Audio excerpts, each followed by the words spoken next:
Les 3 joueurs accusés du Real Madrid après l'humiliation contre le monde entier de la FC Barcelone. Le FC Barcelone bat le Real Madrid 5-2 en finale de la Supercoupe d'Espagne, exposant les graves lacunes défensives et le manque de leadership des Madrilènes. Pour commencer, si c'est la première fois que tu passes ici, je invite à t'abonner et à liker la vidéo, ça prend 2 secondes et ça fait plaisir. Le FC Barcelone a une nouvelle fois humilié le Real Madrid lors d'une soirée à oublier pour les Blancs. En finale de la Supercoupe d'Espagne, qui s'est tenue le 11 janvier 2025, l'équipe catalane, dirigée par Hansi Flick, s'est imposée avec un écrasant 5-2. Ce résultat met en lumière le bel état de forme des Blaugrana, mais surtout les carences inquiétantes d'un Real Madrid en perdition. Les 3 joueurs pointés du doigt. La prestation défensive des Madrilènes a été l'un des aspects les plus critiqués après le match.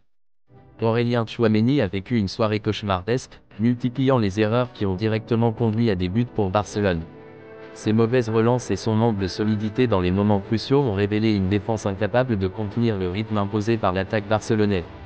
De son côté, Lucas Vázquez n'a pas su répondre aux exigences de la rencontre.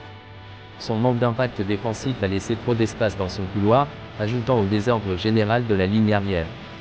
Sur le plan offensif, la grande déception a été Vinicius Junior. Attendu comme le leader offensif dans les moments difficiles, le Brésilien est resté distrait et inefficace. Ses idées peu claires et ses nombreuses erreurs dans les dernières actions ont laissé l'équipe sans véritable arme pour contrer la domination barcelonaise. Une supériorité catalane indéniable. En revanche, le FC Barcelone a affiché une version nettement supérieure dans tous les secteurs du jeu. Avec une stratégie tactique claire et bien exécutée, les Blaugrana ont complètement démantelé un Real Madrid sans réponse. Leur organisation, leur cohésion et leur capacité à profiter des erreurs adverses ont fait la différence. Une crise profonde pour le Real Madrid. Cette défaite plonge le Real Madrid dans une crise sportive sans fin apparente. Les critiques envers Carlo Ancelotti et certains joueurs s'intensifient, tandis que la patience de la direction semble atteindre ses limites. Dans cette spirale négative, la Supercoupe d'Espagne n'a pas seulement été une occasion manquée, mais aussi un signal d'alarme sur les profonds ajustements nécessaires pour que l'équipe retrouve un niveau compétitif. Les conséquences de la débâcle pour le Real Madrid. Cette humiliation en finale de la Supercoupe d'Espagne risque de laisser des séquelles profondes au sein du Real Madrid. Les supporters, connus pour leur exigence, ont exprimé leur mécontentement dès la fin du match. Sur les réseaux sociaux, les critiques envers Carlo Ancelotti se multiplient, certains demandant même son départ. L'entraîneur italien, pourtant l'un des plus expérimentés et titrés, semble incapable de redonner une identité claire à cette équipe en perte de vitesse. Des tensions dans le vestiaire. Selon des sources proches du club, cette défaite aurait également provoqué des tensions au sein du vestiaire. Des désaccords entre cadres de l'équipe auraient éclaté concernant le manque d'engagement de certains joueurs et les choix tactiques discutables d'Ancelotti. Ces divisions pourraient s'accentuer si la situation sportive ne s'améliore pas rapidement. Un mercato attendu pour sauver la saison.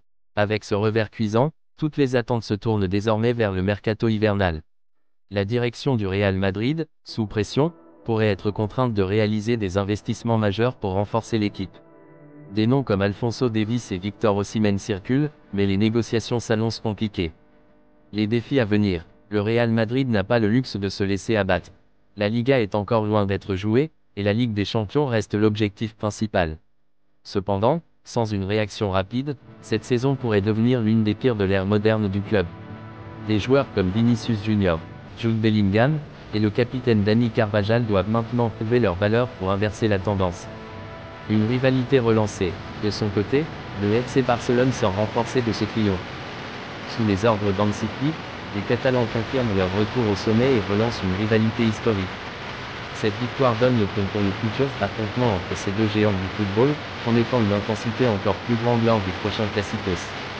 La débâcle madrilène rappelle que, dans le football, rien n'est acquis, même pour un club aussi légendaire. L'avenir du Real Madrid dépendra désormais de sa capacité à tirer des leçons de cette soirée sombre et à rebondir avec force. Une remise en question globale pour le Real Madrid. Cette défaite cinglante ne se limite pas seulement à un problème sur le terrain, mais soulève des questions sur l'ensemble de la structure du club. Le Real Madrid, qui a toujours été un modèle d'excellence, traverse une période où les choix stratégiques sont de plus en plus contestés. La gestion du recrutement, notamment le manque de renforts défensifs et offensifs, est pointée du doigt. Alors que des clubs comme le FC Barcelone modernisent leur jeu et leur effectif, le Real semble stagner, s'appuyant trop sur des individualités au lieu de construire un collectif solide. Une jeunesse prometteuse mais insuffisante. L'arrivée de jeunes talents comme Jude Bellingham, Endrick, arrivé en juillet, Mbappé et Fran Garcia promet de donner un nouveau souffle à l'équipe, mais cette génération manque encore d'expérience pour prendre le relais des cadres vieillissants. Luka Modric, Toni Kroos et Dani Carvajal, qui ont marqué l'histoire récente du club, peinent à être remplacés par ces jeunes talents. Cette transition mal gérée crée un déséquilibre qui fragilise l'équipe dans les moments clés. Une pression accrue pour Florentino Pérez. Le président du club, Florentino Pérez, est également dans la ligne de mire. Bien que considéré comme l'un des dirigeants les plus influents du football mondial, ses priorités récentes, notamment la Super Ligue européenne, semblent avoir éloigné son attention des besoins immédiats de l'équipe. Les supporters demandent désormais des actes concrets, un mercato ambitieux, une restructuration sportive et, peut-être, un nouvel entraîneur capable de redonner une identité claire au Real Madrid. La crise économique dans l'ombre. À cela s'ajoute un problème moins visible mais tout aussi crucial, la gestion financière. Avec les travaux coûteux du Santiago Bernabéu, le Real Madrid se retrouve limité dans ses capacités d'investissement sur le marché des transferts. Cette réalité contraste fortement avec des clubs comme Manchester City ou Paris Saint-Germain, qui bénéficient de moyens financiers limités. La question se pose donc, le Real Madrid peut-il rivaliser à long terme sans revoir son modèle économique? Les leçons à tirer pour les prochains Classicos.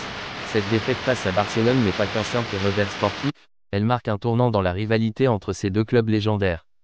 Si le Real Madrid ne réagit pas rapidement, le FC Barcelone pourrait reprendre son statut de domination en Espagne et en Europe. Les prochains Classicos seront cruciaux pour mesurer la capacité de réaction des Madrilènes. Le football est souvent une question d'équilibre entre passé, présent et avenir. Le Real Madrid, fort de son histoire légendaire, doit maintenant prouver qu'il peut encore écrire les pages glorieuses de son futur. Une réponse est attendue, et elle devra être à la hauteur de ce que représente la Casablanca. Si tu es un fan du Real Madrid, n'oublie pas de t'abonner et activer la cloche de notification pour ne rien manquer des futures infos sur le Real Madrid.